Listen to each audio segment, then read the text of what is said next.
Well, howdy folks, and welcome back to the garage. A few interesting things happened this week in Blitz, the return of an event that most people seem to really enjoy, and there are a couple of tanks in the store that I think are worth talking about as well.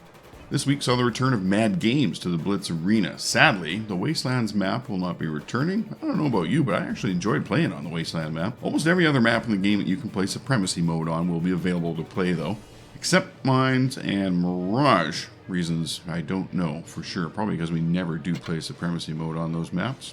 Don't think so. It is also important to note that battles in Mad Games are not counted in the game's regular statistics. Game mode brings with it a pile of different modifications that you can choose to have on your tank, both active and passive, but only one of each. They're free and replenish automatically. Check the news item in-game to get a list of all of them that are available. In addition, being victorious will be rewarded. 10 victories will get you a huge container, 20 victories, the Mad Games permanent rare avatar, and 30 victories will get you a certificate for the oxidized metal rare camouflage. First round of Mad Games will be available until March 17th, 2020 in all time zones except Pacific Standard Time Zone, which will end at 10 p.m. on March 16th. It'd be like 2 a.m. on the 17th for other time zones. The second round will start March 20th and end on March 23rd, except again Pacific Standard Time Zone, which will be 10 p.m. March 22nd. As well, every day we'll see a 6-hour break in the action, and again check the news item in-game to get the full details for your time zone. So get in there, folks. Enjoy it while it lasts, this thing. In the store this week are a couple of tanks that are really interesting to me. First, Tier 8 TD, the JagTiger 88. This vehicle can mount either the L71 88mm gun, where the vehicle gets its name from, or the 105mm gun. I have yet to come up with any good reason to run the 88mm gun when the 105 is so good. When Wargaming first introduced the 105mm to the JagTiger, the JagTiger 88, it instantly transformed this vehicle into one of my absolute favorites. It's a hull-down monster with the 250mm of armor on the front of the superstructure, and the 7 degrees of gun depression is very workable. Now, for the best part, not only is this awesome vehicle, it's in the store until the 19th, and comes with 9 equipment slots, Crimson Fury Rare Camouflage, 500,000 credits, the Blitz Order Legendary Avatar, and 30 days of premium account time. This awesome bundle of goodness can be yours for about 20 bucks Canadian, which is a very good price, I think. Considering that this tank is also a pretty good credit earner as well, you can't go wrong here. The other tank in the store right now is the E75TS, and there are 2 price levels to choose from, either 10,000 gold or 12,500 gold. For 10,000 gold, you get the tank, that's it.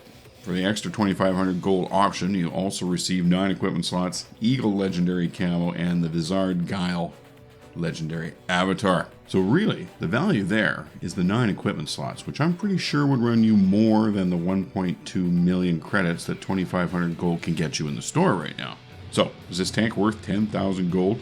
10,000 gold is worth about $42 Canadian right now. Is this tank worth $42 Canadian? I hate to say this, I am usually against these high price tanks, but I think this tank is worth the 42 bucks. When you look at the T-34 or the IS-6, they're always in the store 7,600 gold. I consider that to be okay for a good Tier 8 heavy tank. This tank is better than those in the game, in my opinion, so for an extra 2,400 gold, I have to say that the 10,000 gold is a reasonable price for this vehicle. The gun is really quite good. As I have the tank equipped, it has a 4.1 second aim time, 0.289 laser beam dispersion. Now, I don't think there's another 105, certainly not on the German tech tree, that has that good of dispersion, I'm pretty sure. DPM is 2181. It's not bad, it's okay. A reload time of 8.53 seconds, and the AP ammunition has 226mm of penetration, and average damage of 310 for the AP there. And the spicy APCR, it'll drill through 278mm of enemy steel, and delivers 260 hit points of damage, which is a good thing, as sometimes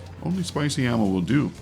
The HE will pen 66mm and delivers on average 420 damage points, which is also quite good. This tank is also well armored, as you might expect, being a variant of the E75 from Tier 9, the hull having 150mm on the upper glacis, which at the angle performs more like 323mm. 120mm on the sides, 80 on the rear. In addition, as if that weren't enough, these side skirts are an additional 163mm of functional spaced armor, and those really take the sting out of enemy HE and heat shells. Looking at the turret, frontal plate is 235mm thick. The gun mantlet is 250mm thick. Sides are 120, and though they are large rectangles, they do have good slope, so keep them angled to any enemies approaching from the side. The very small Commander's cupola is weak by comparison, with 160 millimeters on the side and 150 on the top. Still, that's pretty good. But as I said, it's also very small, so keep the turret moving so the enemy can't get a bead on that little thing. Lower glacis plate would also have to be considered a weak spot with 100 millimeters, but it performs more like 150 to 200 at the given angles, so it's hard to say.